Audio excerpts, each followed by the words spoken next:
everyone! Tonight we're diving into the strange, bold, and sometimes browless world of medieval beauty. This was a time when looking healthy wasn't really the goal. People aimed to look like they'd just been gently scared.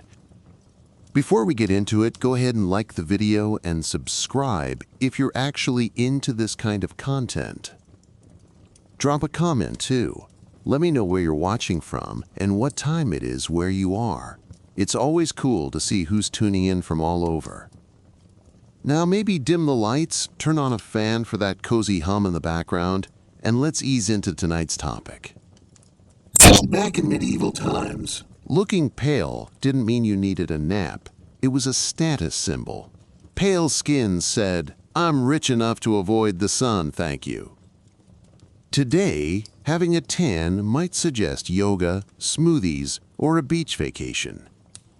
But back then, tan skin meant you worked outside, which meant you were probably poor. And in that world, nothing killed the beauty vibe faster than being able to milk a cow.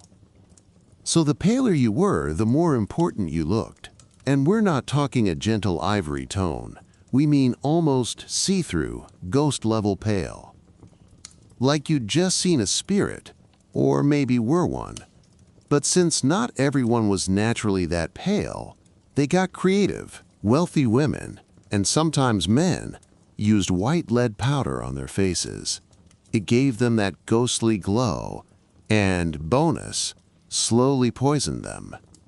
Because hey, beauty has always come with a price. Some used vinegar-soaked cloths to bleach their skin, while others went with crushed pearls and egg whites, which lightened the skin but also made your face feel kind of like old breakfast. People even painted blue veins on their skin to fake that delicate, fragile look. Because nothing said high class like pretending your skin might tear. Even love poems joined in, describing women as pale as milk or snow, or once, like the winter moon. Basically, she looked like she might faint any second. Love that. This whole pale look wasn't just about looks. It was a way to show off your class, purity, and complete lack of farming experience. If you could afford to be delicate, you were clearly winning. And getting that look took commitment. A slow, decorative form of poisoning, really. White lead powder was the go-to. Yes, lead. The same stuff we now try to avoid in old paint. Back then, though, it was all the rage. It gave a smooth, matte finish, a medieval version of full coverage foundation. Sure, your skin eventually felt like sandpaper, but at least you looked expensive. They made the powder by mixing vinegar with metal and letting it corrode into a white crust, then grinding it into powder. Apply it every day, and boom, you looked like a glowing, delicate noble with a death wish. And if your face started flaking or blistering, even better. That meant it was doing its job. But it wasn't just one product. People added mercury-based blush, chalk for staying power, egg whites for a glazed finish. You name it. If it came from a barn or a medieval lab, someone smeared it on their face for beauty's sake. Side effects? Oh, just things like constant fatigue, skin ulcers, hair loss, and early death. Nothing you'd see on a skincare label today, but back then, it was totally worth it, if it meant not being mistaken for a peasant. Men weren't totally off the hook either. Some male courtiers also used powders and treatments, especially during the later medieval and early Renaissance periods. Image mattered a lot, almost as much as bloodline, or at least smelling better than your rivals. Now, of all the wild beauty trends, the obsession with high foreheads might take the crown. People weren't just into them.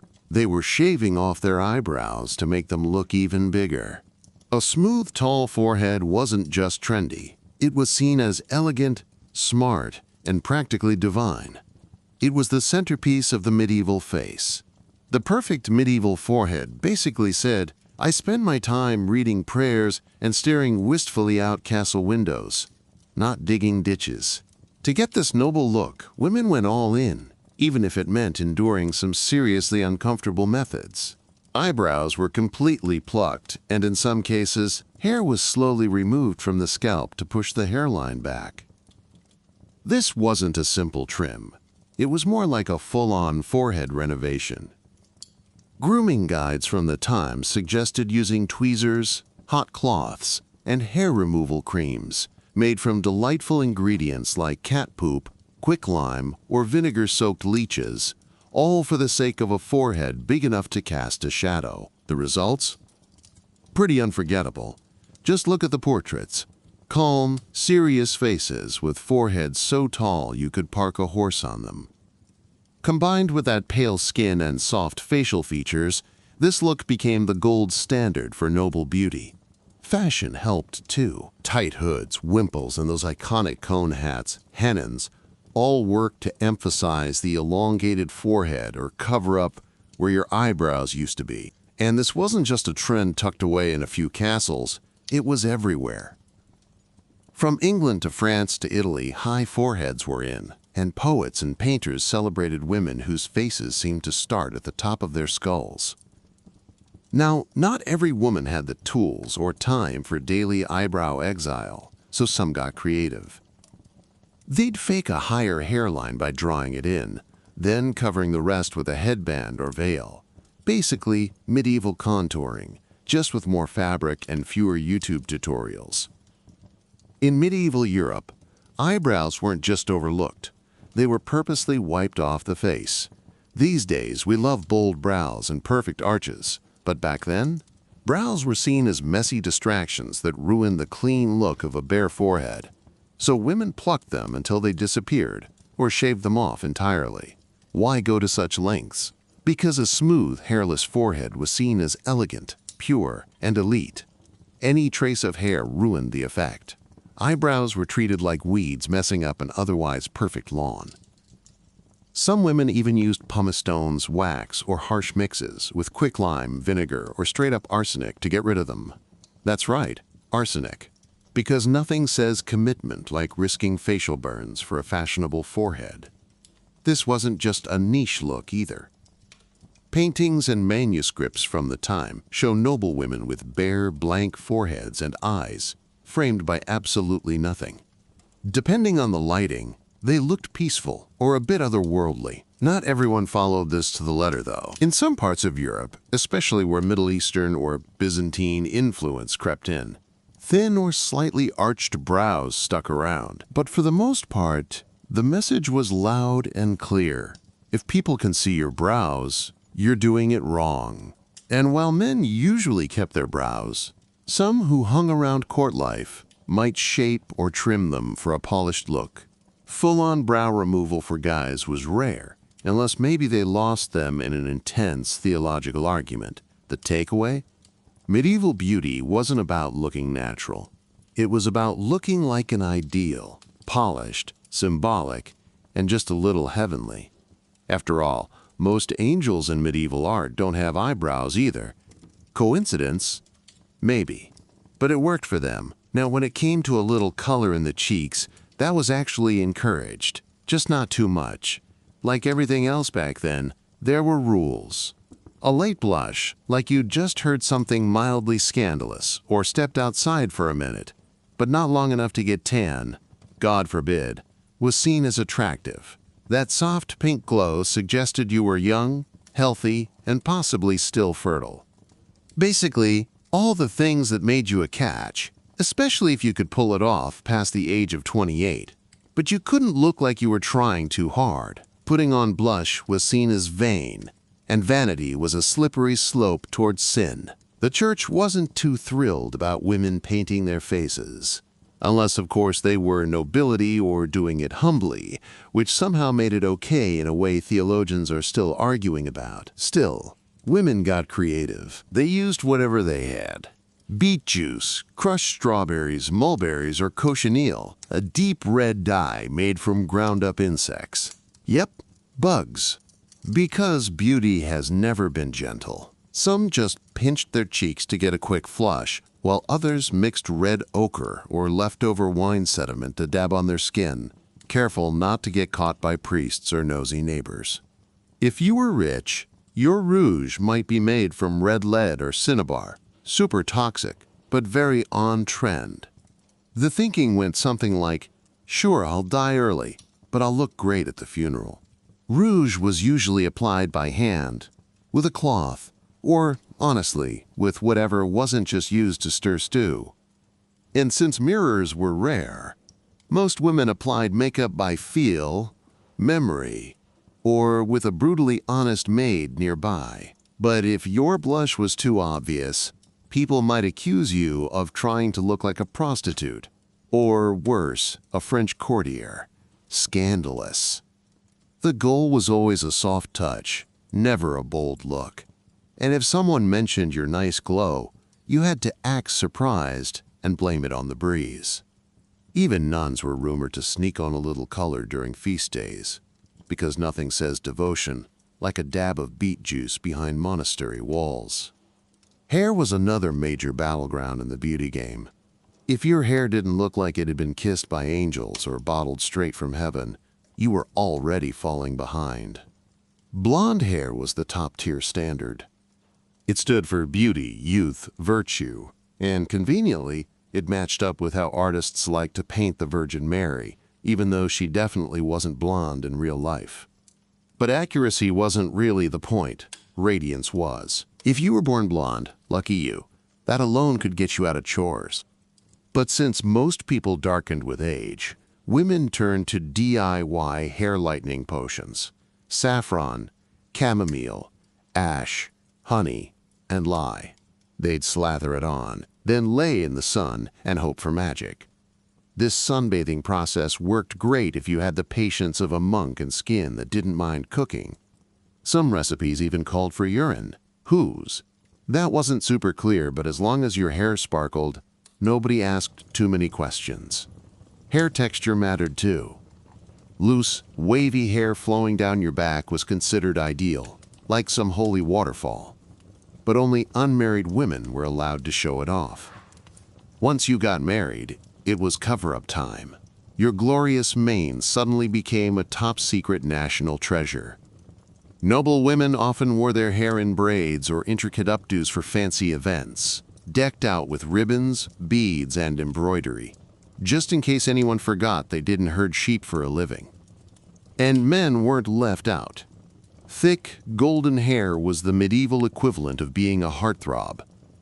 Poets swooned over knights with flowing locks, galloping into battle like they were filming a shampoo ad.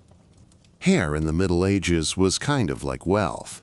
You didn't flaunt it unless you were trying to land a spouse. Unmarried women were encouraged to wear it down as a sign of innocence, but not too wild, unless you were a saint or moments from being martyred, in which case, all bets were off. The moment you said "I do," your hair got wrapped up tighter than a tax ledger. Enter veils, wimples, nets, and coiffes. A whole medieval wardrobe of modesty that could turn even the brightest blonde into a walking bundle of beige. These coverings weren't just about modesty either. They kept out smoke, lice, and awkward compliments from passing troubadours. Some women wore layers, like a coif, a fitted cap, under a veil, pinned under a wimple that wrapped around the chin. The final look? Sort of like a holy sandwich. And that was the goal. But of course, fashion doesn't sit still. Over time, these hair wraps got fancier. Nets were stitched with gold thread. Veils in the later Middle Ages weren't just fabric. They were fashion statements. Some were starched into sharp, geometric shapes, and noble women often wore silken cages over their braids, decked out with gems and even tiny bells. Because nothing whispers elegance like jingling every time you turn your head. Across many cultures, covered hair was tied to modesty and morality. A covered head meant virtue. Exposed hair on a married woman, though, that could get you compared to a streetwalker, or, worse in some eyes, a French woman. But of course, some women bent the rules. They'd let a little curl peek out or wear veils so sheer they technically counted as covered, but still showed off their carefully dyed hair. Medieval loopholes were alive and well. If there was one unspoken beauty rule of the time, it was this: the taller, the better. And no, not your height, your headwear. By the 15th century, Women were going vertical with their style, thanks to the hennin. You've seen them, those dramatic cone-shaped hats that look like mini church towers. They weren't just accessories, they were social status you could wear. Some hennins stretched over 2 feet tall, especially among the French and Burgundian elite. The higher the hat, the higher your place in society, and the more likely you were to bonk into a doorway on your way to supper. Made from fancy fabrics like silk, velvet, or brocade, these hats had wire frames to keep them standing tall. A sheer veil would flow from the tip, adding mystery and a high risk of catching fire from nearby candles. Getting your hair to fit under one? That was an art. Women would braid it tightly and stuff it into the cone, or shave their foreheads again to make it sit just right. Comfort wasn't the point. And hennins weren't the only gravity-defying headwear. Heart-shaped escoffions look like croissants stuck to each side of your head, and butterfly hennins spread veils like wings. They were dramatic, but not exactly practical in wind or rain. Outside noble circles, most women stuck to simpler options: linen caps, veils, or circlets. Less risk of decapitation by doorframe. Unsurprisingly, the clergy had opinions.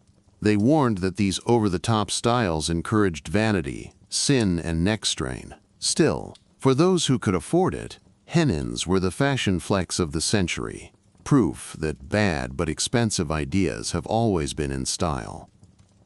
And while men weren't wearing cone hats, they had their own flair. Feathered caps, fur-lined hoods, and shoes so long and pointy they looked like fencing swords.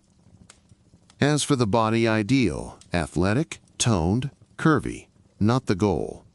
The perfect woman was soft, slim, and faintly overwhelmed by life. Think someone who lived on honey water, court poetry, and maybe 1 fig per week. Strength and endurance weren't part of the beauty standard. The only lifting expected was of a veil, flirtatiously, before gazing off and possibly swooning. But the look wasn't supposed to scream sickly either. It was more about being delicate, like someone too refined to carry firewood but still able to play a soft tune on the lute. A willowy frame signaled nobility because it meant you weren't out doing manual labor. Strong arms and defined muscles, that was peasant territory. Fashion helped the illusion. Dresses were designed to cinch just below the bust, stretching out the torso and adding height. This was the early version of the empire waistline. And if you needed help pulling it off, tight lacing came in handy. Not quite corsets yet, but kirtles and surcoats tied snug enough to shape the body just right. That said, being too thin wasn't ideal either, especially during times of famine or plague. Looking emaciated was a red flag. A little softness, especially in the face and hips, meant you were healthy, fertile, and could probably survive a harsh winter. The sweet spot? You look delicate, but durable.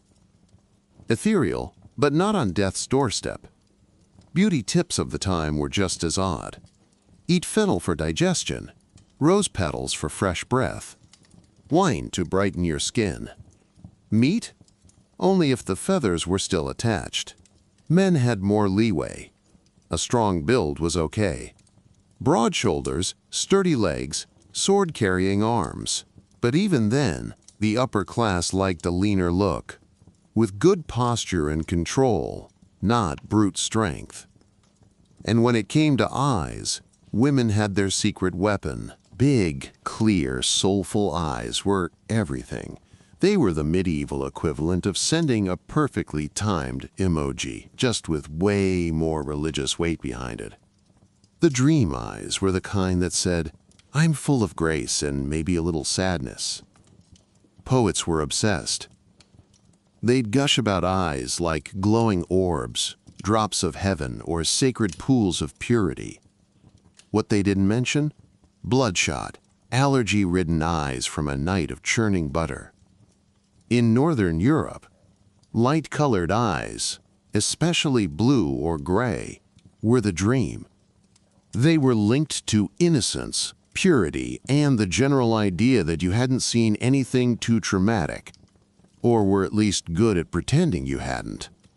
Down south, in places like Italy and Spain, darker eyes were just as admired, especially when paired with a noble family tree and a hefty dowry. Making the eyes stand out, though, wasn't easy. There were no eyeliner pens, just charcoal soot and high hopes. Some women dabbed black powder around their lashes to make their eyes look bigger, risking irritation, blurry vision, or inventing the world's first accidental smoky eye. For the most part, though, women relied on nature and good lighting. Want to look more wide-eyed? Stand next to a candle. Want to look virtuous? Keep your eyes lowered at all times, even if it meant tripping over a passing cat. Interestingly, eyes that looked slightly watery were considered attractive. It gave the impression of deep feeling, religious devotion, or maybe just finishing a really long poem about chastity. Since eye drops didn't exist, women made do by staring into smoke or enduring mild embarrassment in public to bring on a little shine. Eye contact was tricky. Too much, and you seemed bold, or worse, flirtatious. Too little, and you risked looking sneaky or straight-up possessed. The sweet spot was a subtle glance upward from lowered lashes, like someone who's memorized the Bible but isn't about to brag. Now let's talk about something medieval love poems rarely mentioned: breath. Sure, knights loved to go on about rosebud lips and pearl-white teeth, but what happened when those lips opened? That part was left out for a reason. Dental hygiene in the Middle Ages was more of a suggestion than a routine.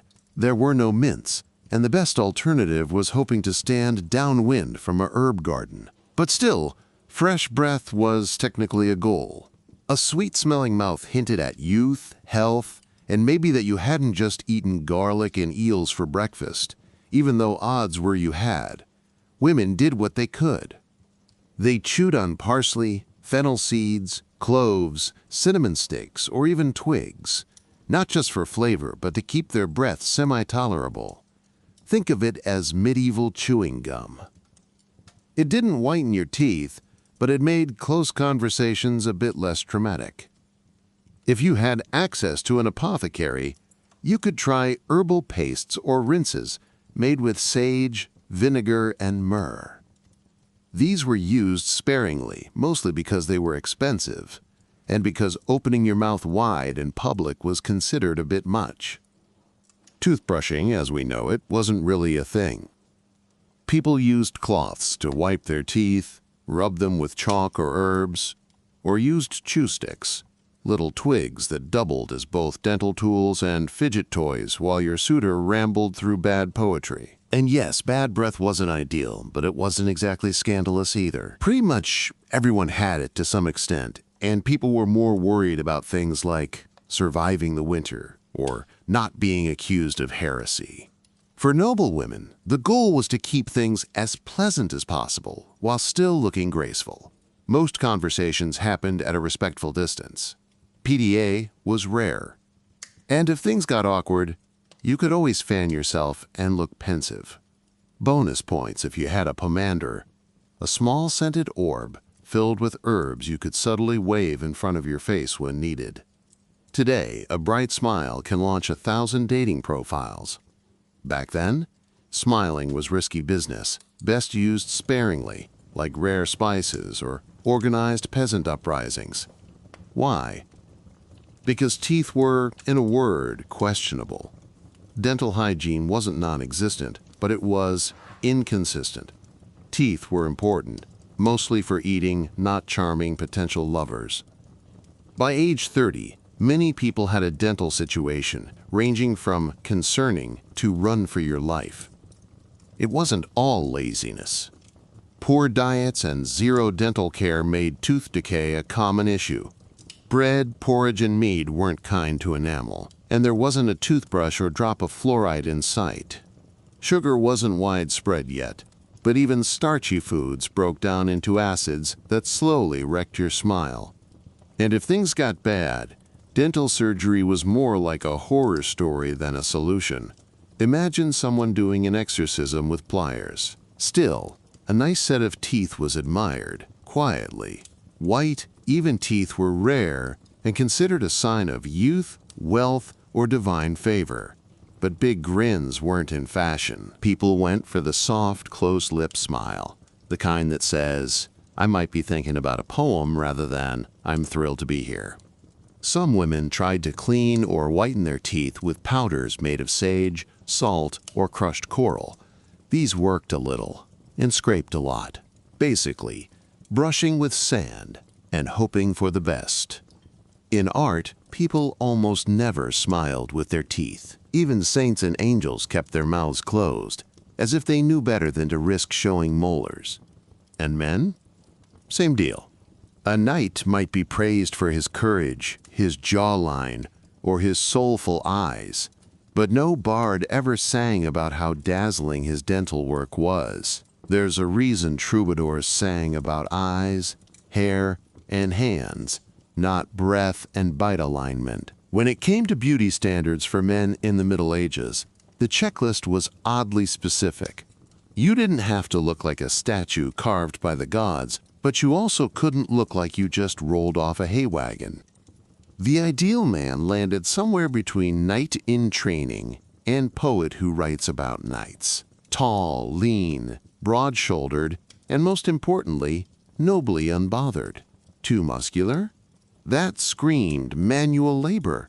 Too soft? Clearly too much mead and not enough self-respect. You wanted to look like you could win a duel, but only if your squire was otherwise occupied. Sharp jawlines, high cheekbones, and a straight nose were considered handsome. Less village blacksmith, more mysterious noble in a tapestry.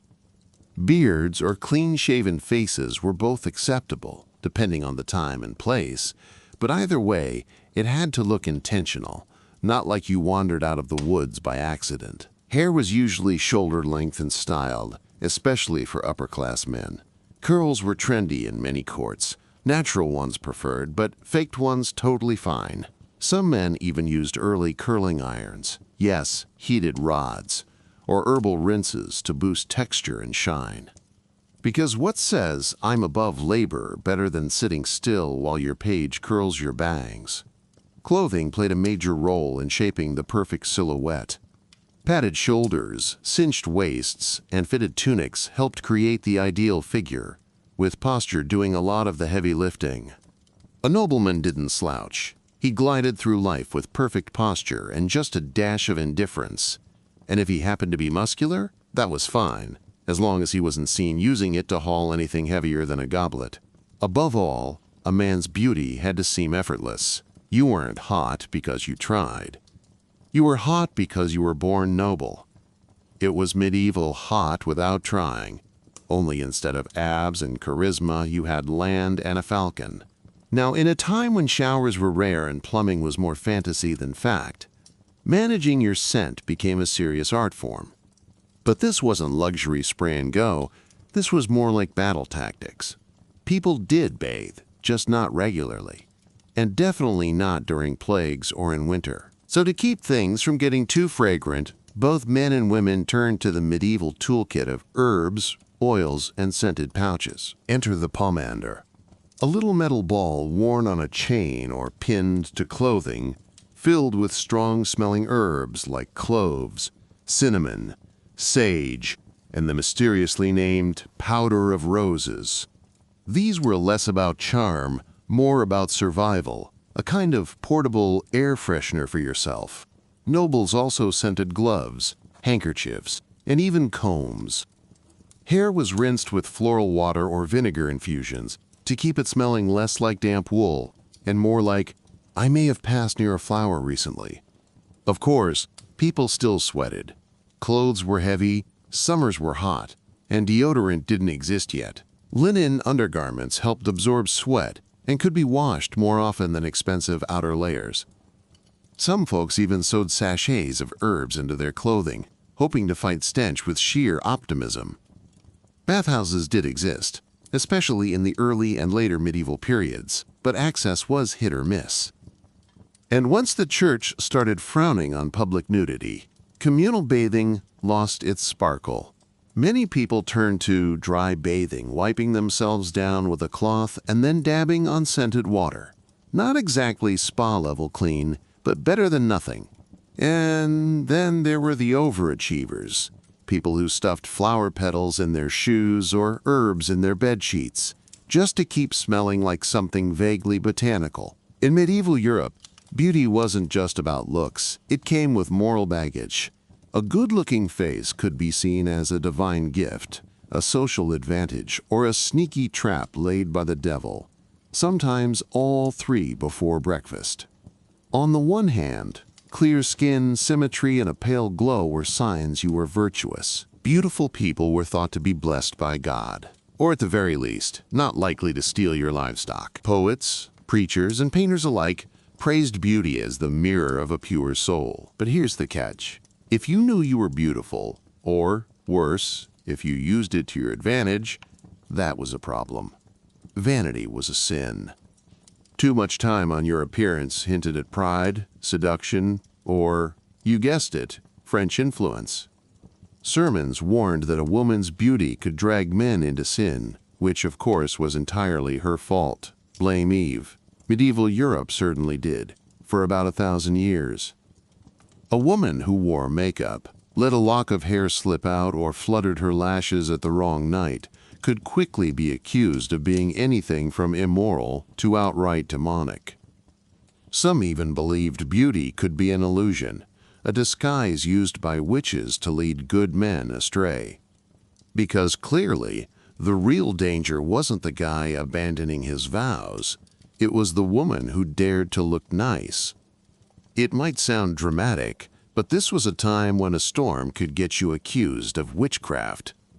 On the flip side, if someone looked plain or had what was considered ill features, it was often assumed they were morally flawed or just cursed. The idea that appearance reflected character wasn't just popular, it was gospel in some circles. Beauty meant favor. Ugliness meant punishment, illness, or some divine letdown. Naturally, this made everything incredibly confusing. You were supposed to be beautiful, but not too beautiful. Glow with virtue, but not so much that it looked like pride. And above all, never ever look more attractive than the local lord's wife. That was a fast track to a nunnery or a mysterious illness that cleared up the local social scene. In the end, medieval beauty wasn't really about looking good.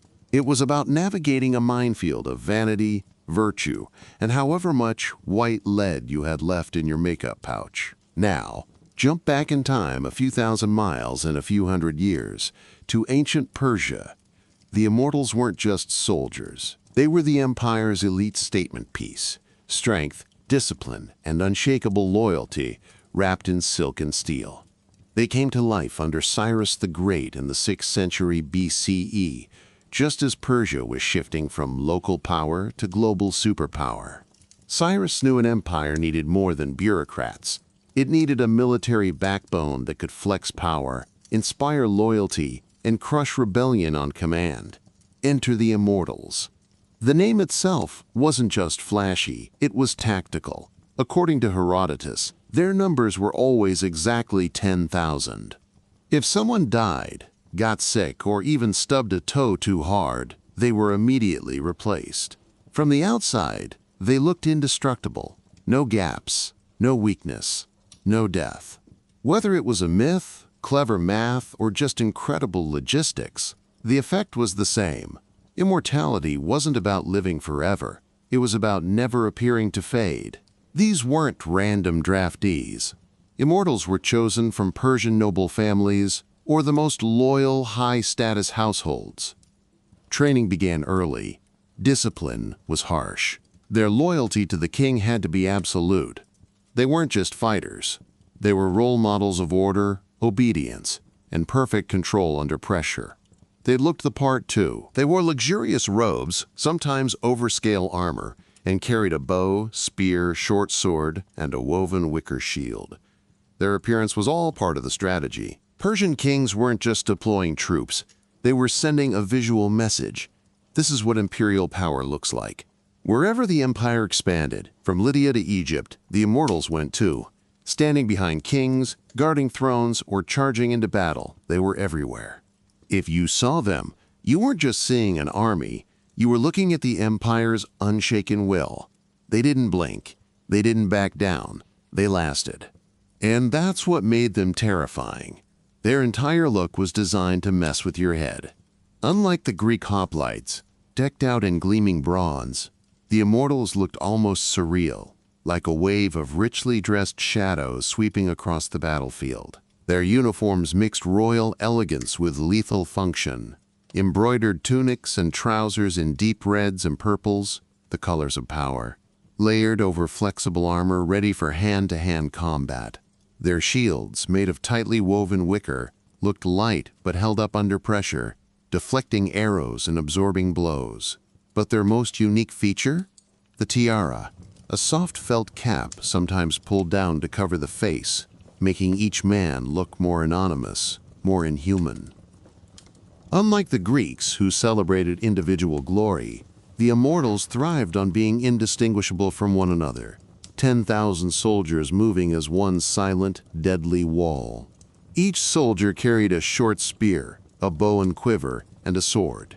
But what made them truly dangerous wasn't the weapons. It was how they moved. Trained for speed, endurance, and discipline, they could march across entire provinces without breaking formation. They were built for all terrains, all purposes: open battle, royal guard, suppression squads. Their gear was light, but their presence was crushing. It wasn't about overwhelming force. It was about overwhelming fear. It was all about consistency. The immortals didn't stumble, didn't waver, and never looked vulnerable. That unflinching steadiness, paired with their enigmatic appearance, turned them into legends. When they marched into battle, the air shook with drums and the ground rose in dust. But their faces stayed calm, unreadable. No shouting, no chest thumping, just a wall of precision, moving in perfect silence. They didn't look like men. They looked like something made from discipline, ritual, and fear. Facing the immortals wasn't just going up against soldiers. It was facing a force. Something that didn't just fight, but endured. Unstoppable, unbreakable, unfeeling. Being an immortal wasn't just a job. It was an identity, a status symbol, and in some ways, a lifelong sentence. Yes, they were honored. Yes, they lived well. But that came with immense pressure. Their lives were under constant watch. Everything, food, clothes, housing, was provided by the state, but not out of generosity. It was control. The empire didn't trust even its best soldiers to be independent. From the moment they joined, they no longer belonged to their families. They belonged to the empire. Most were born into noble Persian, Median, or Elamite families. Still, sons from loyal households could rise through the ranks if they proved themselves disciplined enough. Training started in childhood, usually in military academies attached to the royal court. They were taught to ride, shoot, endure pain, march in sync, and, above all, obey. There was no room for personal glory. If you stood out too much, you were corrected. The formation was sacred. Discipline above ego, unity above all. Their lives followed a strict daily rhythm. Wake up before dawn, drill in silence, clean and sharpen weapons. Meals were basic, but optimized. Meat, flatbread, dates, wine. No indulgence allowed. The empire needed warriors, not spoiled nobles. When they weren't fighting, they guarded the king, not just for show. They watched for assassination attempts, sniffed out disloyalty, and kept order wherever things threatened to unravel. Their presence alone could silence a room. They were more than guards. They were watchers. Observers trained to detect weakness, lies, and hesitation. Surprisingly, they could marry and have families, but it didn't mean they were free. At a moment's notice, they had to drop everything. Duty came first. Always. Hesitate once, and you were gone, quietly replaced. The number had to stay at 10,000. Always. That ruthless efficiency is what made their legend. They didn't just act with discipline. They breathed it, lived it, became it.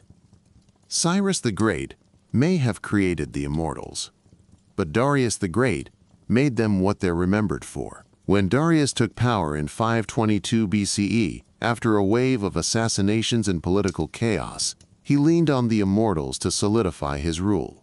They weren't just bodyguards anymore. They became a visible extension of royal power, woven into the heart of his growing imperial machine. Darius understood something critical. True power isn't just military strength. It's the illusion of unshakable order. And nothing projected that illusion better than the immortals. He made sure they were always seen, at festivals, in palaces, during parades, always composed, always uniform, always the same 10,000 faces, a living symbol of an empire that never blinked. But Darius didn't stop at their image. He evolved their role on the battlefield. Under him, the immortals became central to Persian military strategy, no longer just elite foot soldiers.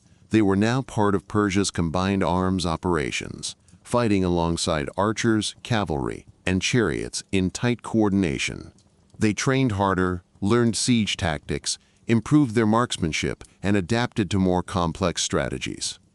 Greek historians later wrote in awe of their precision, how they marched under a hail of arrows, returning fire in waves, always behind those wicker shields, never breaking formation. They weren't just used in conquest, they were the empire's iron fist against rebellion. When uprisings sparked across Darius's vast domain, from Babylon to Elam to Egypt, it was the immortals who responded first. They didn't just win battles. They crushed resistance. They were the first to arrive, the last to fall, and the reason the empire kept breathing. They were punishment, and they were message. The immortals weren't just elite fighters. They were the empire's way of saying, we are always watching, and the king's will never runs out. Under Darius, their reputation took a darker turn. They weren't just honored warriors anymore. They became instruments of fear, precision, and political control. Even their imagery changed. The carvings at Persepolis show them not as individuals, but as flawless, identical figures lined up in eternal formation. These weren't just decorative art, they were imperial propaganda. Darius wanted every visitor, ally, and rebel to know. These men are always here, always ready, and they do not die. Cross the line, and you won't just meet a soldier, you'll face a machine built to enforce order. Under Darius, the immortals weren't just a military force anymore. They were institutionalized fear, a walking warning wrapped in silk and steel, a royal threat made visible. Their legend reached its peak under Xerxes the Great. And nowhere was that legend tested more fiercely than at the Battle of Thermopylae in 480 BCE. This wasn't just a clash of armies, it was two worldviews crashing into each other. Persian empire and order versus Greek independence and defiance. And right in the center of it were the immortals. When Xerxes marched into Greece with what was supposedly the largest army the world had ever seen, he brought the immortals as his personal vanguard. They weren't just his guard. They were his scalpel. Precision, power, fear. Their reputation preceded them. The Greeks had heard the stories, 10,000 who never died, who fought like gods, who stood beside kings and conquered with silence. But at Thermopylae, that myth cracked. Leonidas and his small Greek force, especially the now famous 300 Spartans, held the pass against wave after wave of Persian troops. On the second day, Xerxes unleashed the immortals. This was supposed to be the end. The elite of the elite versus a desperate last stand. But the terrain turned against them. In the narrow mountain pass, their usual weapons, bows and short spears, were nearly useless. The Spartans, armed with long spears and trained since boyhood for exactly this kind of close combat, held the line. They fought in tight formations, each man covering the other, shields locked, and the immortals struggled. Herodotus later noted almost smugly that they were no more effective than regular troops that day. And for the first time, the idea of their untouchability took a hit. They didn't just lose ground, they bled, they died. And the myth of their immortality cracked beneath Spartan spears and Greek stubbornness. But even in defeat, they remained terrifying. They didn't shatter, they didn't vanish, they adjusted, they moved forward. Because being immortal didn't mean being invincible. It meant never stopping, never disappearing. What made the immortals so fascinating wasn't just how they fought. It was how they operated. Their real power came from their system. Immortality in this case wasn't divine. It was administrative. When one immortal fell, whether in battle, from sickness, or even retirement, he was replaced instantly. No public mourning, no time lost, just another man stepping into formation. The number 10,000 never dropped. That wasn't poetic flair. It was policy. The Achaemenid Empire was built on logistics, and the immortals were the ultimate example. Behind the front lines, a steady stream of trainees and backups were always being groomed. These young recruits were drilled, rotated through minor duties, and kept close to the capital, ready to step in the moment they were needed. It was a machine, not a unit. A living, breathing system that never stopped regenerating. The structure was deeply organized. Each group of 1,000 was led by a Hazarapatis, literally, commander of 1,000. There were 10 of these beneath the top commander, and beneath them a web of officers, scribes, and logistics staff. Every single immortal had their gear, rations, housing, and medical needs managed with ruthless precision. Lose a soldier in Egypt? His replacement is already on his way from Susa. Someone breaks a leg in Media? There's already another man suiting up to take his place. But this wasn't just military efficiency. It was psychological warfare. If you killed one, another appeared instantly. Same armor, same face, same precision. It didn't matter who they were as individuals. The Empire didn't need heroes. It needed shadows that never stopped moving. Identity didn't matter, presence did.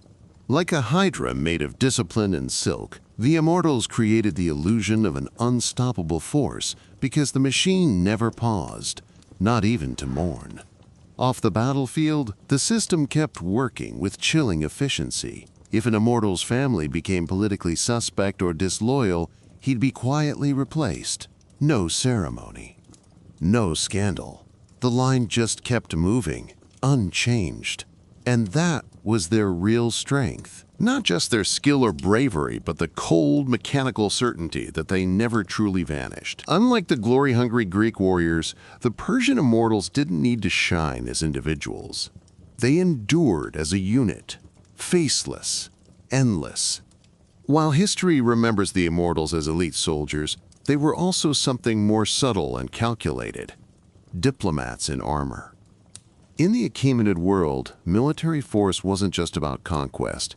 It was about presence. Power had to be seen. And the immortals were sent not just to fight, but to be seen. Their robes were silk. Their weapons, gilded. Their silence spoke louder than war cries. In foreign courts, they often accompanied Persian ambassadors, not as bodyguards, but as spectacle.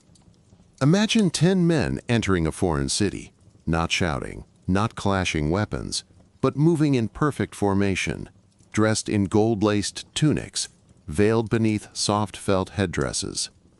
They didn't need to threaten. Their presence was the message. In satrapies, Persia's provinces, immortals were stationed as reminders. They didn't interfere with governance unless necessary, but they were always there, watching, waiting. A whisper of rebellion could summon them to a governor's doorstep. And often, that whisper died before it could grow into a threat. Just the thought of facing the immortals was enough to stop revolts before they started. Even inside the royal court, their role was layered. Yes, they served as ceremonial guards during festivals, coronations, and state visits. But behind the smiles and pageantry, they were the king's silent enforcers. They sniffed out betrayal, monitored court politics, and acted on the king's orders without hesitation. Some historians believe they operated almost like a secret service, unofficial, invisible, and terrifying. This dual role, warrior and envoy, enforcer and ornament, was part of their brilliance.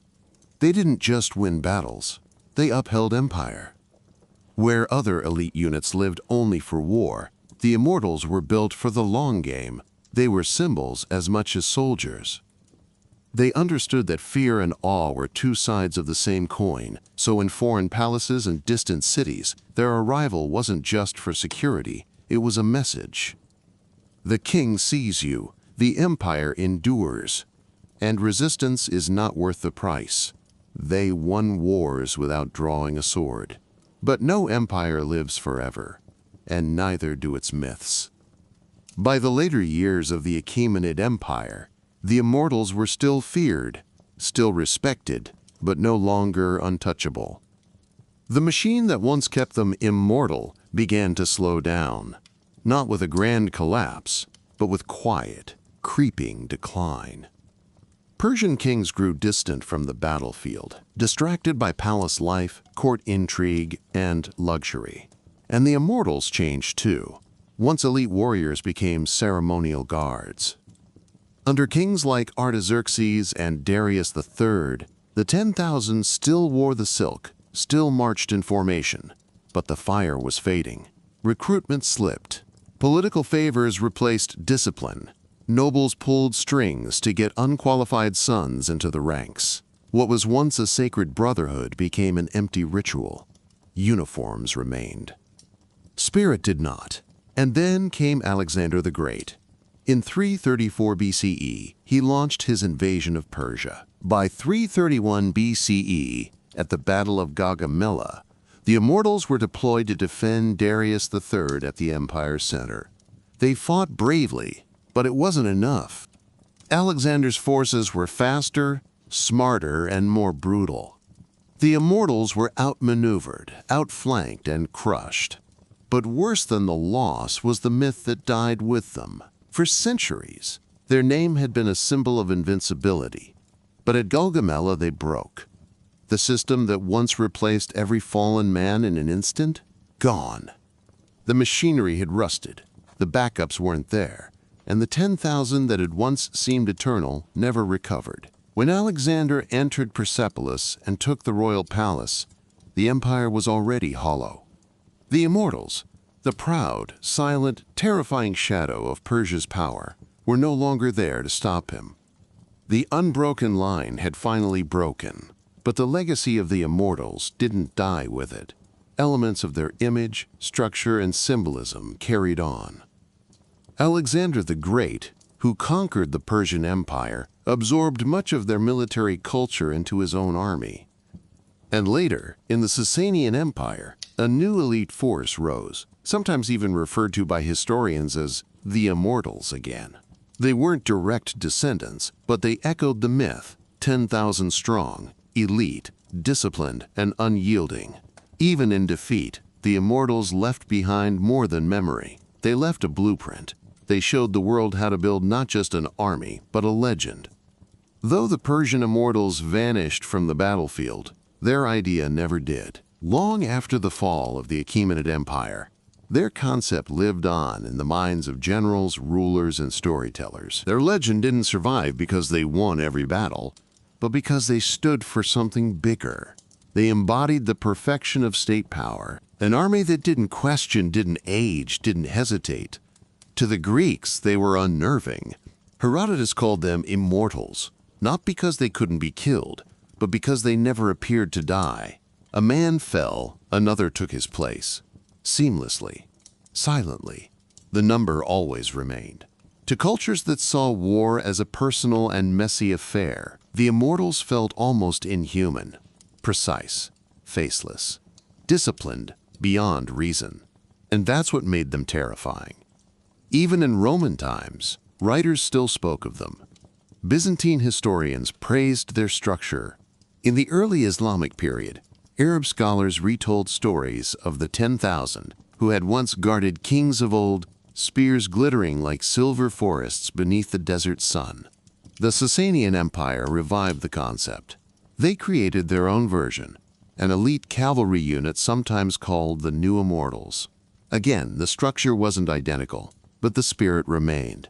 A permanent, unbreakable force that symbolized imperial might. Even centuries later, Napoleon studied Persian military organization and praised its systemic elegance. Culturally, the immortals morphed into myth. Modern media often paints them as demons, monsters, or masked assassins. But the real story is far more compelling. They were human, terrifyingly human. Regular men forged into weapons through relentless training, psychological conditioning, and a tightly engineered support system. There was no magic, just order, routine, control. Their greatest weapon wasn't their sword. It was the idea that they were always coming, that no matter what, the line would not break. They became a shadow on the edge of every battlefield, a whisper in every royal hall, a warning that true power doesn't need to shout. It just needs to show up. And so they live on, in carvings, in battle strategy, in legends whispered by those who know that when power is organized, sustained, and never runs out, it starts to look a lot like immortality. But long before there were myths of Greek Amazons, there were the Scythians, a nomadic warrior people who roamed the vast steppes from the Black Sea to the Ali Mountains. And unlike most ancient societies, Scythian women weren't left behind to tend the fires and raise children. They rode, they hunted, they fought. These women didn't just follow their men into battle. They led, fought, and killed. This wasn't an anomaly. It was cultural. Greek historians like Herodotus were stunned. He described entire Scythian tribes where women refused to marry unless they had killed an enemy first. What he thought was fantasy or exaggeration has since been confirmed by archaeology. Burial mounds, called kurgans, scattered across Ukraine, southern Russia, and Kazakhstan, have revealed an astonishing truth. Women buried with weapons, armor, and signs of battle injuries. One such grave revealed a woman with an arrowhead lodged in her spine. She was armored, her grave filled with goods. These weren't ceremonial. These were used. And so was she. Scythian society demanded resilience and mobility. Life on the steppe was harsh, and everyone, man or woman, had to be able to ride, hunt, and fight. Girls learned archery as early as boys. They wore the same leather armor, rode the same horses, bore the same tattoos. On horseback, under a volley of arrows, there was no telling who was who. This created a battlefield culture where gender was nearly invisible, but only there. At home, roles remained traditional. A Scythian woman could be a deadly archer at full gallop, then return to tend the fire, lead rituals, or raise her children. Combat and caretaking weren't seen as opposites. They were seen as balance. It's very likely that Greek myths of Amazons were born from contact with Scythian women. But while the Amazon myth faded into legend, the Scythians were real, and their legacy, buried under the earth, continues to rise with every unearthed grave. They fought the Persians. They clashed with the Greeks. They terrified the Macedonians. For centuries, the Scythians, men and women alike, roamed the steppe with fury, unmatched mobility, and deadly precision. Half a world away, in a small West African kingdom called Dahomey, modern-day Benin, another legendary force of women rose. This time, to stand against colonial invasion, rival kingdoms, and the limits of tradition itself.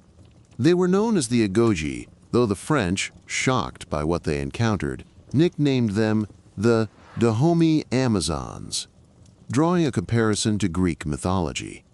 But unlike the myths, these warriors were very real. By the 18th and 19th centuries, the Agoge had become the king's personal guard, an elite corps of women who weren't just for ceremony. They were trained killers. Some say the corps began as palace guards or elephant hunters, but they evolved into one of the most feared military forces in West Africa. Recruited young, often chosen for their strength, defiance, or fearlessness, Agoge girls were taken from their families and put through relentless training. They ran through obstacle courses laced with thorns. They fought each other with real blades. They took oaths of celibacy and absolute loyalty to the king. They wore braided sashes, carried muskets, machetes, clubs, and the most dangerous weapon of all, unwavering resolve. European observers in the 19th century were stunned. One French officer wrote about a Dahomey warrior who rushed forward, slit a man's throat, and calmly wiped her blade without breaking stride. They weren't mascots. They weren't symbols. They were shock troops on the front lines during raids, ambushes, and full-blown battles.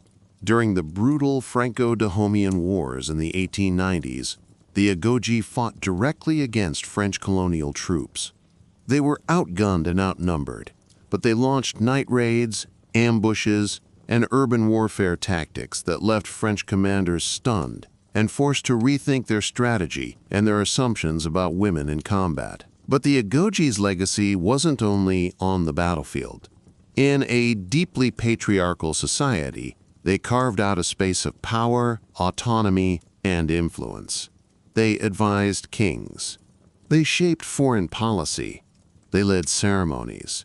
They weren't operating behind the scenes. They stood at the forefront, sword in hand. Though France eventually defeated Dahomey, the legend of the Agoge didn't die. Their story helped inspire the fictional Dora Milaje in Black Panther, but the truth, as always, is even more powerful than fiction. And across the sea, in the shadows of Japan's medieval period, another woman made her mark in blood and myth, Tomoe Gozen, a samurai of the late 12th century. She wasn't a token figure. She wasn't there to support. She was a battlefield commander in her own right, an archer, a swordswoman, and a warrior during the Genpei War, the civil conflict that gave rise to Japan's first shogunate. Her story survives most vividly in the Heineki Monogatari, a war epic blending history with poetry. Tomoe is described as both beautiful and deadly. Long hair, pale skin, and refined features, followed by the sentence that really matters. She was a warrior worth 1,000. Beauty and brutality weren't opposites. They were inseparable in her legend. She fought under Minamoto no Yoshinaka, a warlord, and possibly her lover, during his campaign to take Kyoto. She didn't follow behind the army. She led it. In one of her most famous moments, during the Battle of Awazu in 1184, she refused to retreat. Surrounded and outnumbered, she fought to the end. In one legendary encounter, she reportedly dismounted a charging horseman, wrestled him off his steed, and beheaded him on the spot, then calmly remounted and continued fighting. Whether that story is literal or embellished, it captures how she's remembered. Calm, lethal, composed in the chaos. What happened to her afterward is uncertain. Some say she was captured and forced to marry. Others say she became a nun, fading quietly into the mist of history. But her legacy, like the Agoge and the immortals before her, still rides through history, myth, and memory. Some say Tomoe Gozen vanished like a ghost, slipping from the battlefield into the mists of legend. But whether she became a nun, was captured, or simply disappeared, her legacy never faded. She lived on in folklore, in theater, and national memory.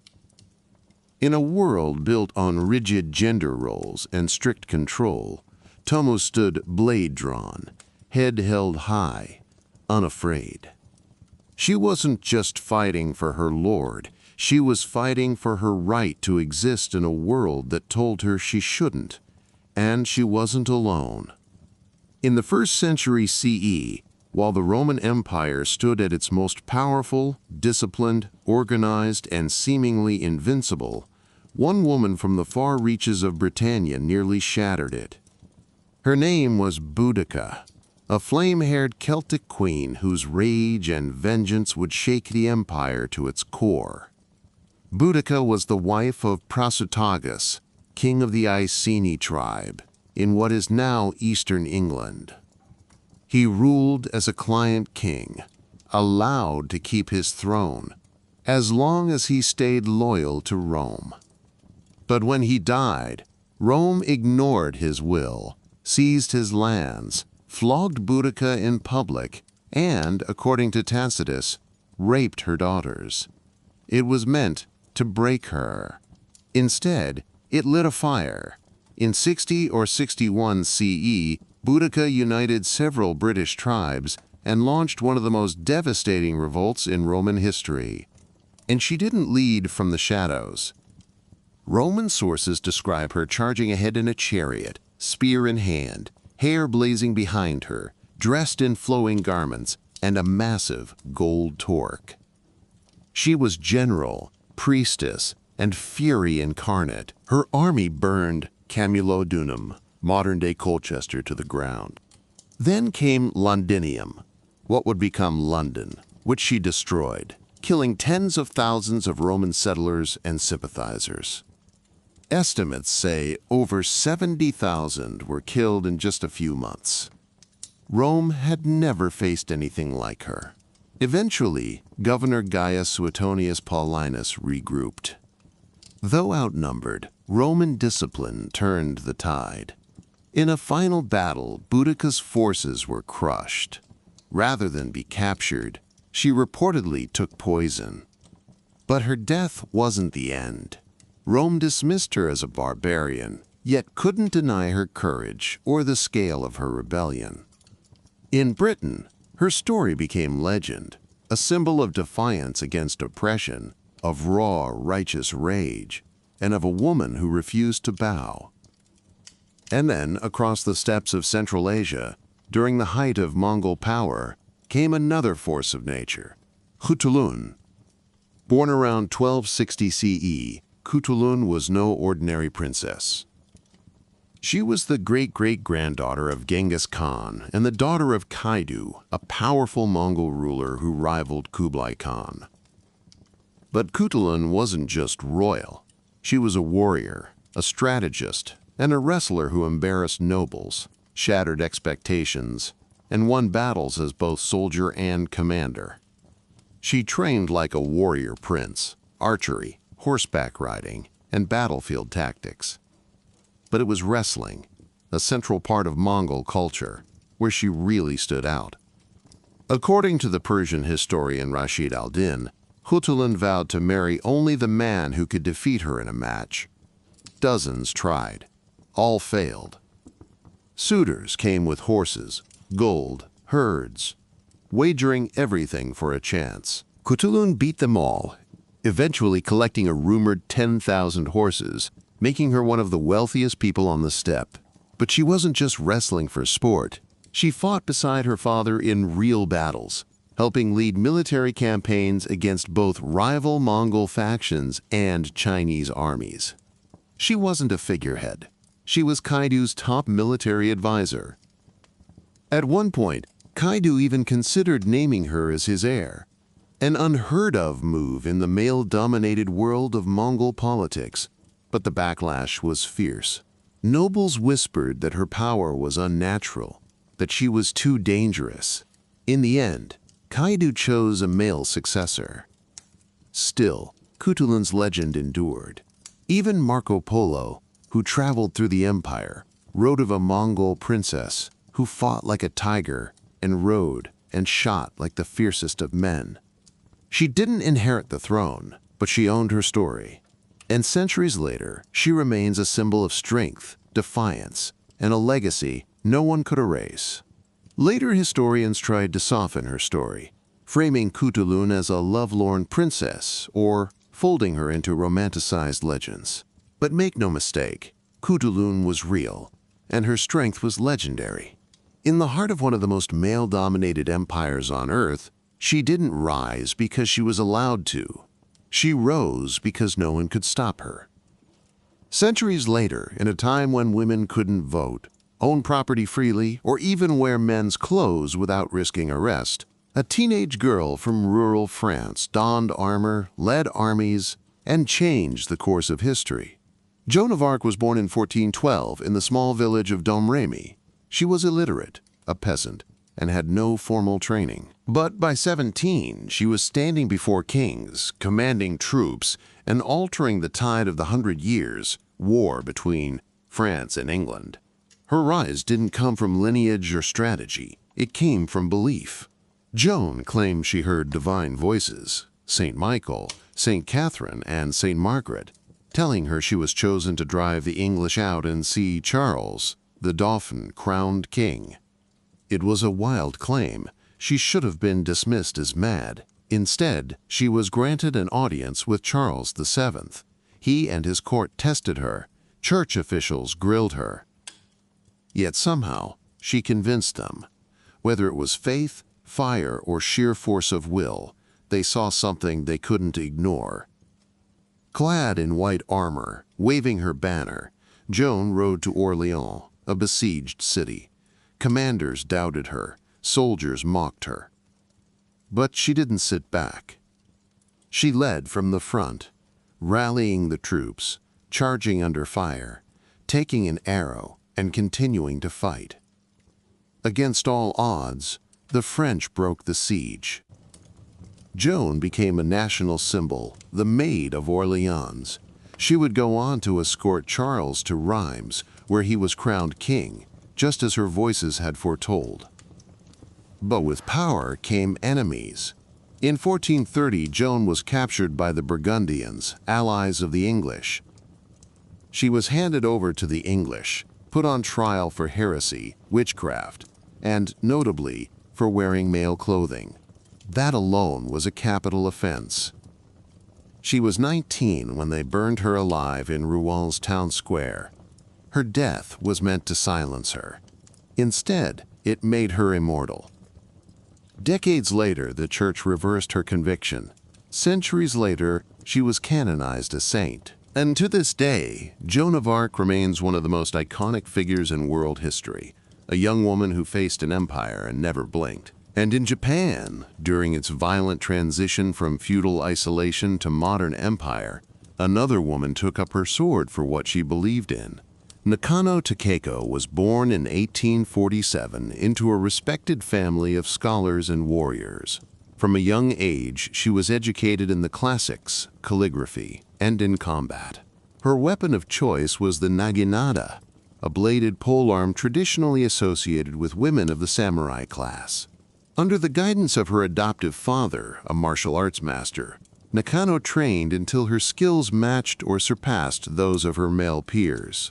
By her 20s, she had become a teacher and a warrior.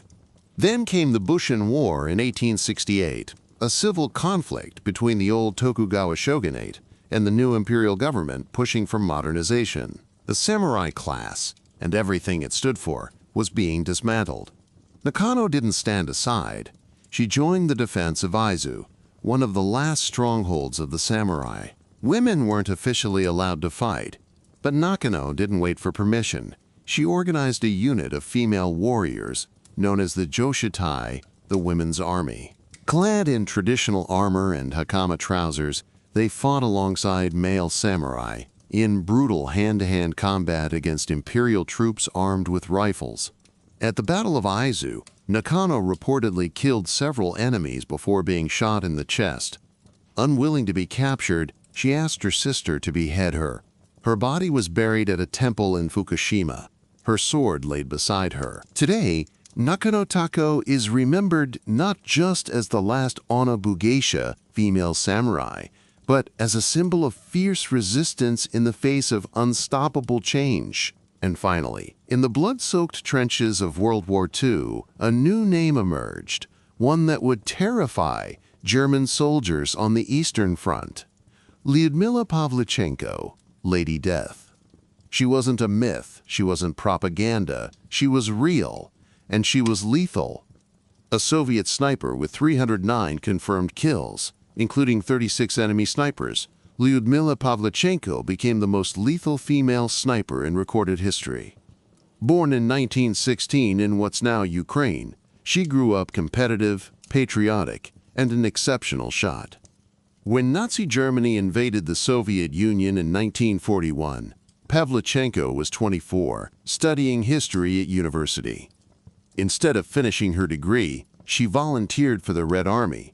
Officials suggested she become a nurse. She refused. She wanted combat, and she got it.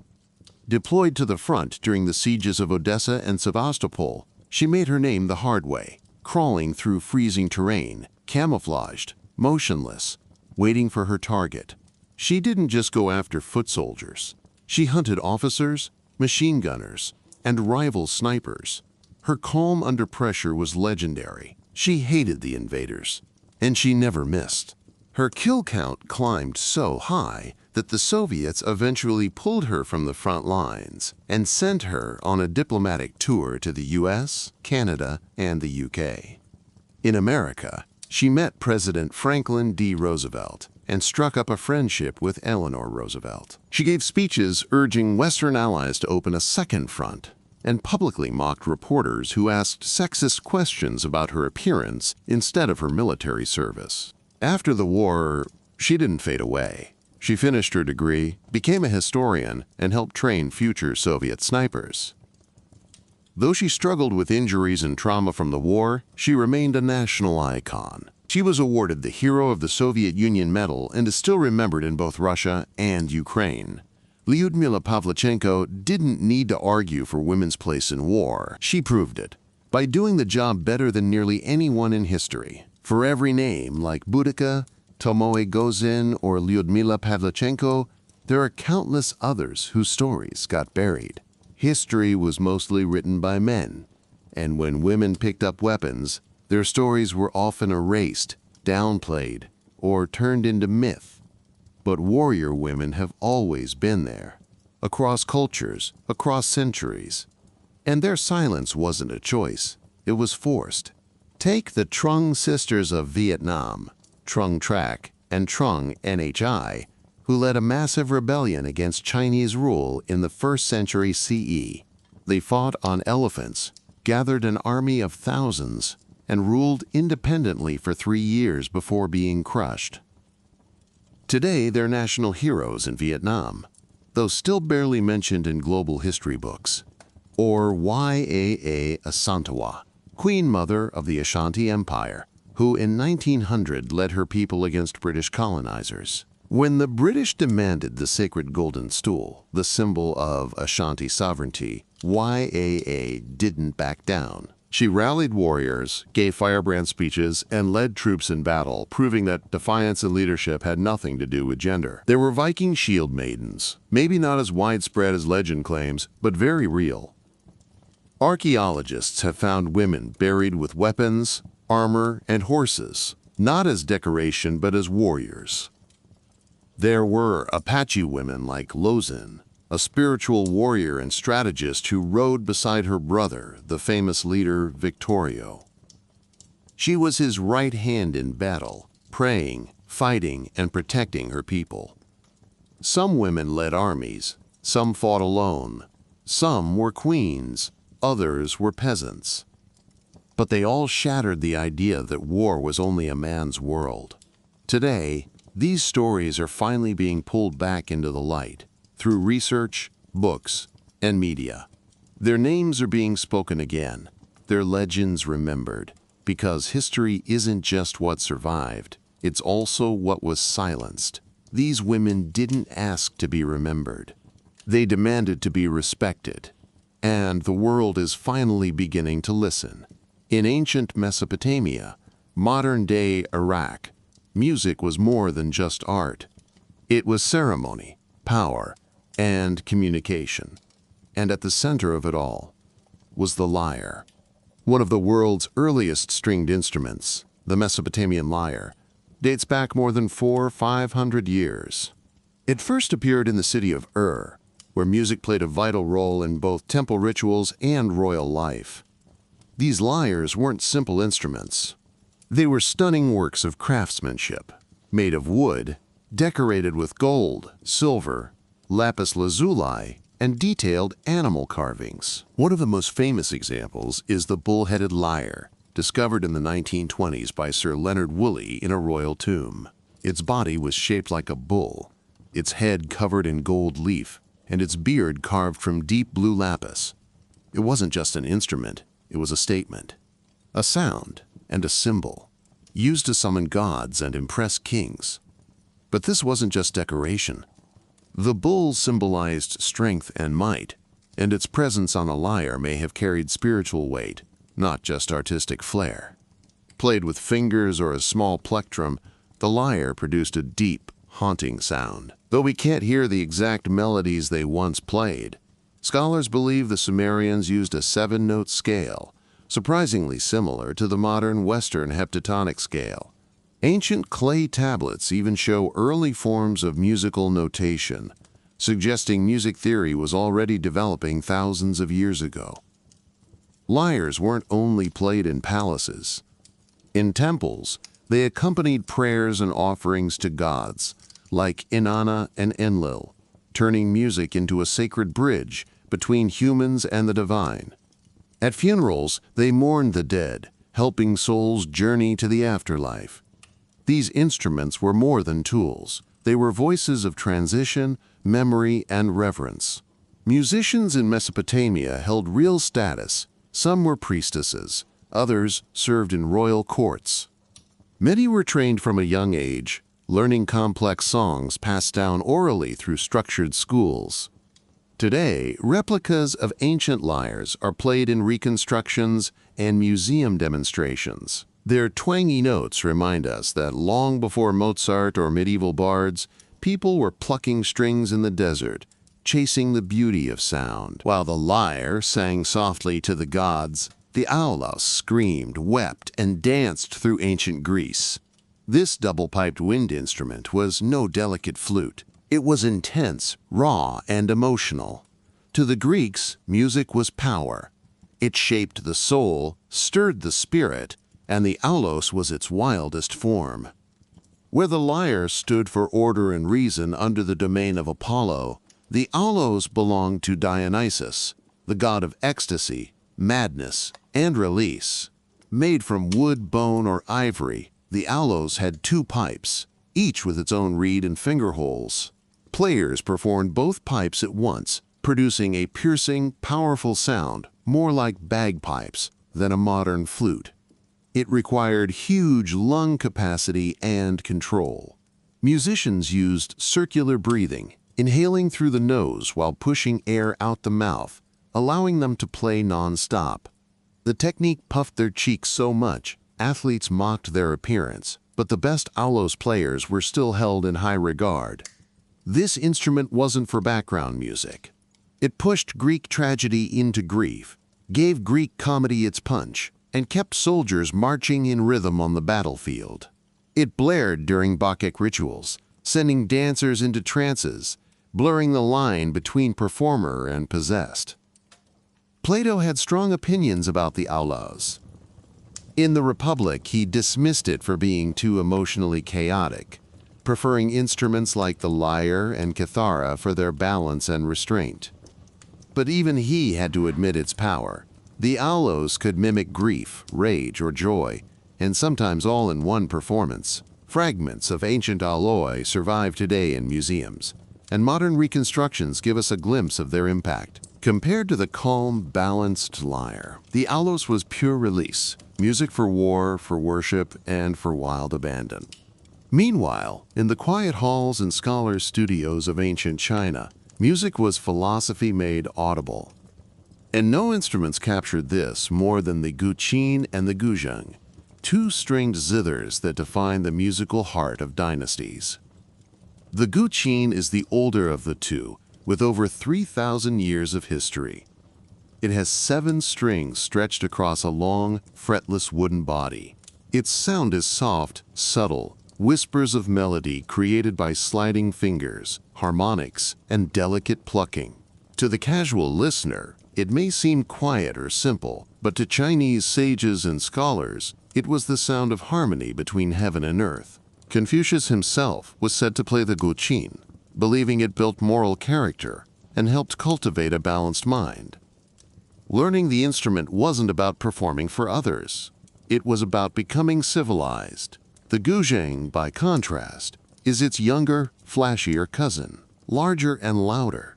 With 16 to 21 strings or more today, it was built to perform. Its arched frame and movable bridges allow musicians to play sweeping glissandos and rich, dramatic melodies. Strings are plucked with plectrums worn on the fingers, sending cascades of notes like flowing water. The guzheng thrived in palaces, military camps, and folk celebrations. It was a showpiece, a crowd pleaser. Where the guqin whispered to the soul, the guzheng sang to the people. Both instruments played roles in ritual and storytelling. One was for deep reflection, the other for public expression. But together they shaped the soundscape of ancient China, discipline and motion, silence and song. But this wasn't just decoration.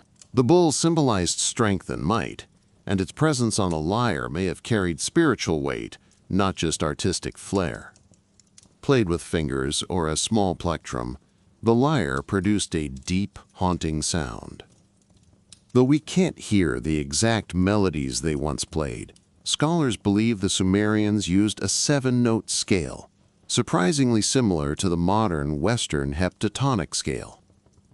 Ancient clay tablets even show early forms of musical notation, suggesting music theory was already developing thousands of years ago. Lyres weren't only played in palaces. In temples, they accompanied prayers and offerings to gods like Inanna and Enlil, turning music into a sacred bridge between humans and the divine. At funerals, they mourned the dead, helping souls journey to the afterlife. These instruments were more than tools. They were voices of transition, memory, and reverence. Musicians in Mesopotamia held real status. Some were priestesses, others served in royal courts. Many were trained from a young age, learning complex songs passed down orally through structured schools. Today, replicas of ancient lyres are played in reconstructions and museum demonstrations. Their twangy notes remind us that long before Mozart or medieval bards, people were plucking strings in the desert, chasing the beauty of sound.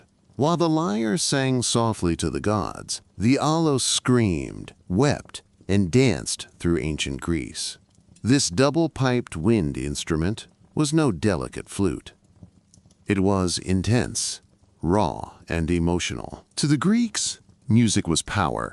It shaped the soul, stirred the spirit, and the aulos was its wildest form. Where the lyre stood for order and reason under the domain of Apollo, the aulos belonged to Dionysus, the god of ecstasy, madness, and release. Made from wood, bone, or ivory, the aulos had 2 pipes, each with its own reed and finger holes. Players performed both pipes at once, producing a piercing, powerful sound more like bagpipes than a modern flute.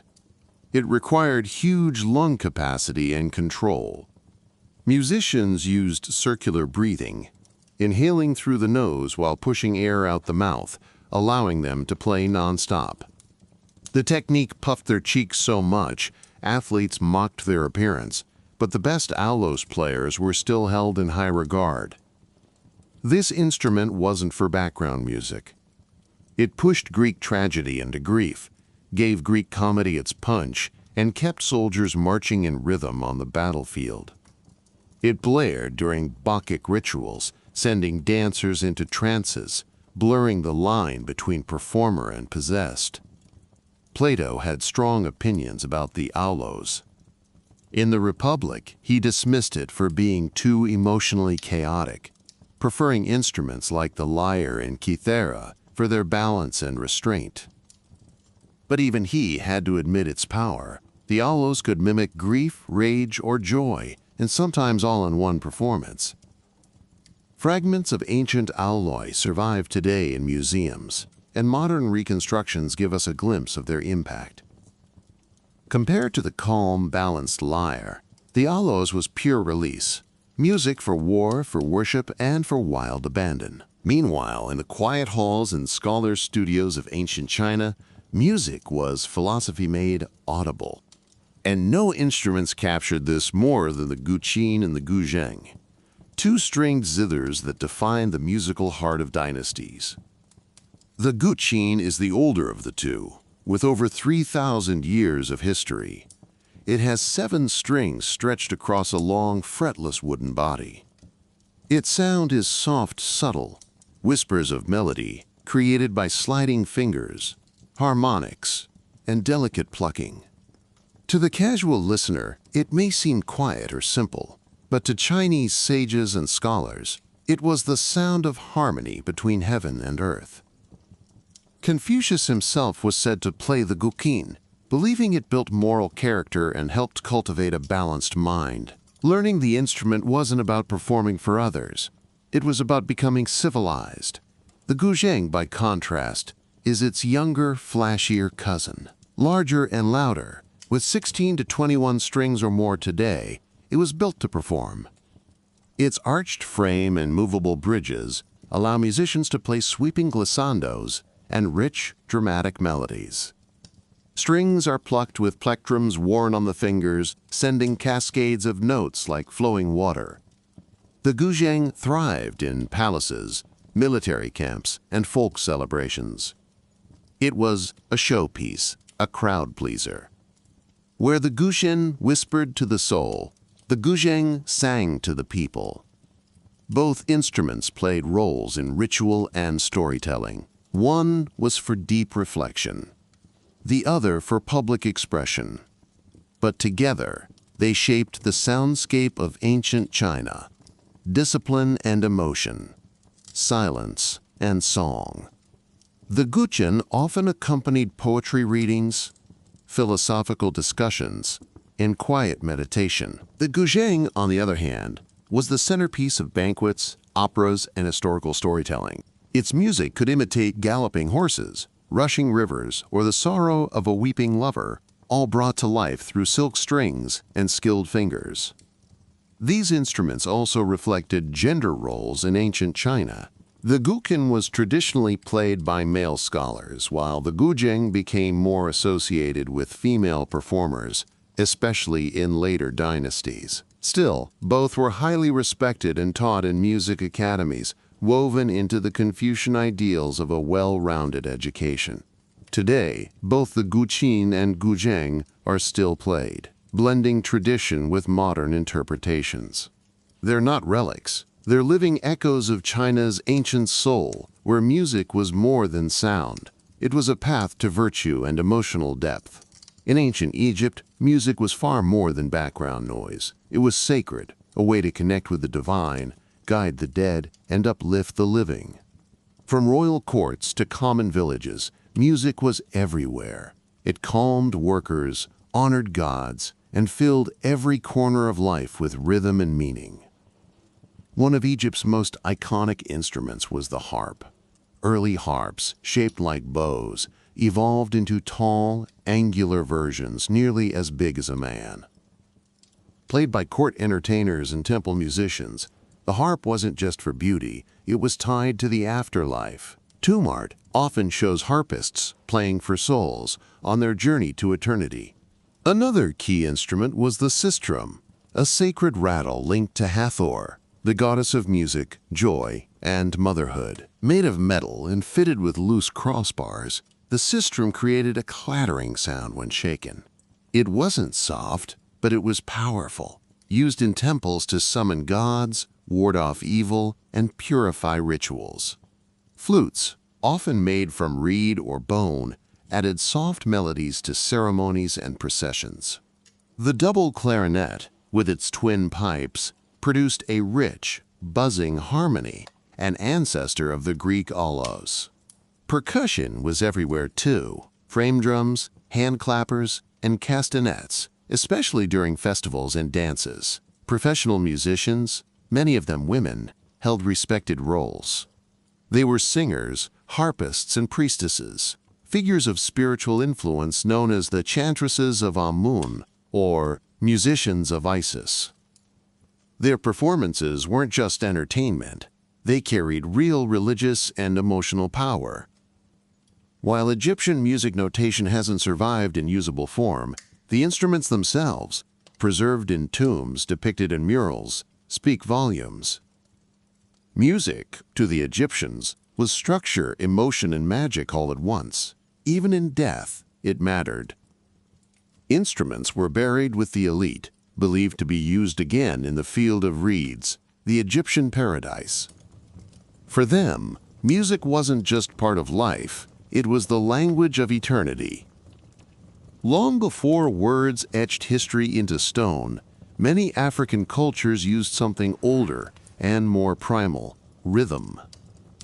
Across the continent, drums weren't just musical instruments, they were voices. They spoke, remembered, commanded, and connected. In ancient African societies, especially in West and Central regions, music, particularly percussion, was a living language that carried law, identity, memory, and divine power. One of the most iconic drums was the talking drum of West Africa.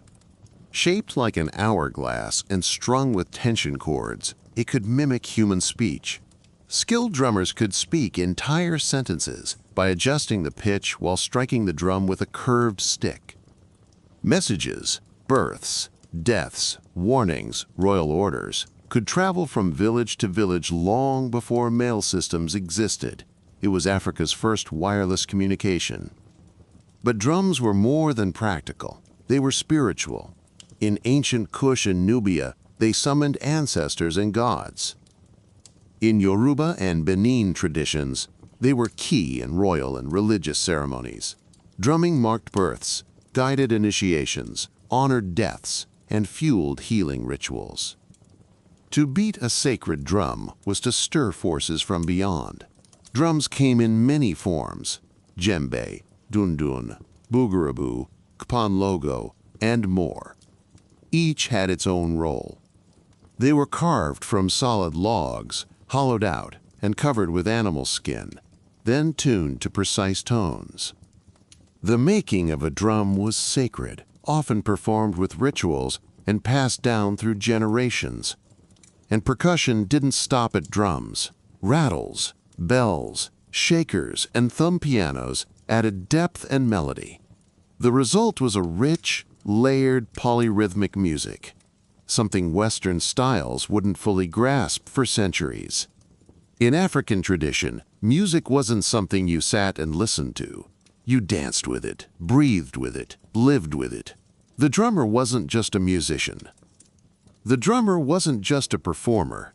He was a conduit, channeling energy, spirit, and the shared memory of a people. These rhythms traveled across the Sahara, down the Nile, and later crossed oceans through the Atlantic slave trade. In the process, they helped shape music in Brazil, the Caribbean, and throughout the African diaspora. But their heart was always in Africa, where rhythm wasn't just sound, it was identity, ancestry, and survival. High up in the Andes, where the air is thin and the mountains scrape the sky, music didn't come from strings or drums. It came from the wind. Civilizations like the Nazca, Moche, and Inca built a musical world centered around aerophones, flutes, whistles, and, most famously, the panpipes or siku. The siku looks simple, rows of reed or bamboo tubes of different lengths tied together, but when played, it creates a soft, haunting melody that seems to float through the air like a voice carried by the wind. Siku were often played in pairs, with two musicians alternating notes in a style called hocketing. This mirrored the Andean belief in duality: sun and moon, earth and sky, male and female. Flutes carved from bone, clay, or cane were also common, some shaped like birds or serpents, tying the instruments to the natural and spiritual world. These weren't just tools for music. They were sacred. Songs were used to ask for rain, celebrate harvests, honor the sun god Inti or the earth goddess Pachamama, and guide the dead to the afterlife. One unique example is the Moche civilization's whistling vessels, ceramic containers that produced music when water was poured in, using air chambers to create sound. These may have been used in ceremonies, blending water, breath, and sound into one sacred act. In Inca life, music was constant. It marked births, deaths, battles, and planting seasons.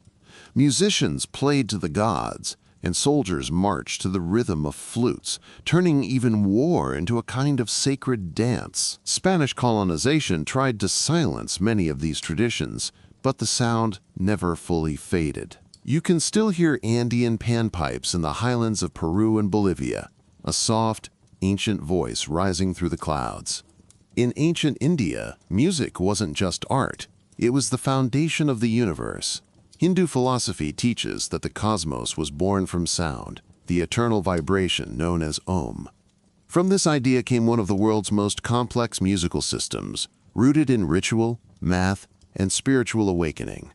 Texts like the Vedas, some dating back to 1500 BCE or earlier, included hymns called samans, which were meant to be sung in sacred ceremonies.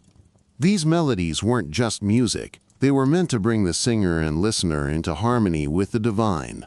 The priests who performed them, the Brahmins, were trained not just in theology and fire rituals, but in pitch, rhythm, and vocal precision.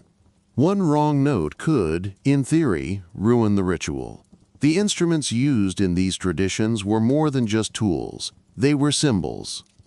The veena, a plucked string instrument with a large gourd body, became an icon of divine music. It's associated with Saraswati, the goddess of wisdom, who's often shown playing it. The sound of the veena was believed to resonate with the fabric of the universe. The bansuri, or bamboo flute, held a special place too, especially in myth. Lord Krishna, the god of love and mischief, is famously shown playing the flute, his melodies charming people, animals, and even nature itself. The sound of the bansuri was said to cut through the illusions of life and lead listeners toward truth. Percussion had its own sacred role. The mridangam and tabla weren't just for keeping rhythm, they mirrored the pulse of life itself. Their beats followed the patterns of the heart, the breath, and even the cycles of the cosmos.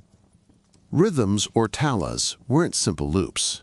They were complex, often mathematical patterns, each tied to a particular mood or time of day. Indian music revolved around rasa, the idea that music should stir specific emotions: love, courage, peace, sadness. Even thousands of years ago, ragas were crafted to guide the soul, to move people, to help them reflect or meditate. Unlike many ancient music traditions that faded with time, India's never disappeared. It evolved, adapted, but at its heart, it still holds the same belief. Making music is a way to touch the divine. Far away in the great cities of ancient Mesoamerica, from the towering pyramids of Teotihuacan to the sacred plazas of the Maya and Aztecs, music was more than art. It was power. It connected people to the gods, blessed sacrifices, called down rain, and sent enemies running. In Mesoamerica, music was sacred tech, a way to link the living with the divine. The beat of drums dominated the air. The most iconic was the huehueto, a tall hand drum carved from tree trunks and covered in animal skin, its sides often etched with holy symbols. Its deep, heavy rhythm echoed through plazas like the very heartbeat of the gods. Then there was the tepanazli, a hollow wooden drum with two carved tongues that produced different tones when struck. It didn't just make sound, it spoke. In Nahuatl, the Aztec language, people believed the tepanazli could call the gods by name or recite the rhythm of destiny. Wind instruments were just as important. Flutes made of bone, clay, and reed came shaped like birds, jaguars, or spirits. Some could imitate animal sounds. Others, like the terrifying Aztec death whistle, could scream like a soul being torn from the body. These weren't just for show. They were weapons of fear, used in war or ritual to send shivers through enemies or open doors to the spirit world. Music was everywhere, at births, coming-of-age ceremonies, battles, planting, harvests, even funerals. Musicians were trained in special schools and performed not for applause, but for the gods. Some instruments were so sacred that playing them wrong was considered a spiritual offense. Even human sacrifices were carried out to a soundtrack, drums pounding, flutes crying, and conch shells blaring as hearts were lifted to the sun. This wasn't music meant to entertain, it was music meant to transform. In Mesoamerica, sound was part of the ceremony itself. Though many ancient civilizations are gone, their music hasn't truly vanished. It's still here, not always as sound, but in rituals, instruments, and cultural memory. Ancient music was never meant to be locked away in dusty scrolls or recordings. It was something you passed on, something you lived. Think of the Chinese guqin or the Indian veena, still played today by musicians who carry centuries of tradition in their hands. Each note echoes with the spirit of those who played before. A single pluck can carry the joy or sorrow of an emperor or a sage. In Africa, the drums still speak. The polyrhythms of the djembe, the call and response of the griot, the heartbeat of dance, all connect back to rituals that long predate written history. In the Americas, you can still hear the breath of the Andes in panpipes, or the thunder of powwow drums in Native American ceremonies, each one echoing the voices of ancestors. Some instruments are direct descendants, others are modern takes on old forms, but the roots are ancient. Even Western music carries traces of the past. The seven-note scale used in Mesopotamia laid the groundwork for harmony. Greek music theory fed into early Christian chants and eventually classical music. Instruments evolved too. The lyre became the lute, then the guitar. The aulos gave rise to the oboe and bassoon. But maybe the most powerful thing ancient music gave us wasn't the sound, it was the purpose. Music wasn't for profit. It wasn't about hits or fame. It was about meaning. It marked the sacred moments: birth, death, love, war, the planting of seeds and the harvesting of life. It healed. It united. It mattered. Today, in a world full of noise, ancient music reminds us what sound can do. It can connect us to ourselves, to each other, to something bigger. Whether whispered through a guqin, shouted through a war drum, or breathed out of a clay flute, those ancient songs are still here. We just have to stop and listen.